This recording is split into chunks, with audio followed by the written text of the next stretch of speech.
පොඩි කාලේ අපි දන්නේ නැති නිසා බුදුන් පල්ලා කියලා කියනවා. මිනිස්සු කියනවා අහගෙන ඉඳලා අග දන්නෙත් නැහැ මුල දන්නෙත් නැහැ.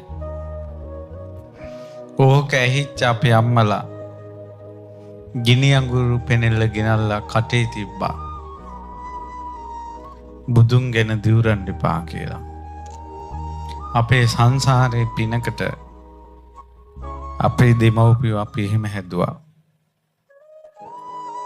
බුද්ධ කාලේ හිටියා අජිත කේස කම්බලි මක්කලේ ගෝසාල පකුන්ද කංචායන සංජය බෙල්ලන්ටි පුත්ත නිගන්ධනාථ පුත්ත ආදි වශයෙන් ශාස්ත්‍රාස්ත්‍රවරු. ඔවුන් කවදාවත් බුදුරජාණන් වහන්සේ දැකලා නැහැ. ඔවුන් ඊටමත් ඈත සංසාරේ බුදුරජාණන් වහන්සේගේ නමට දියුරපු අය.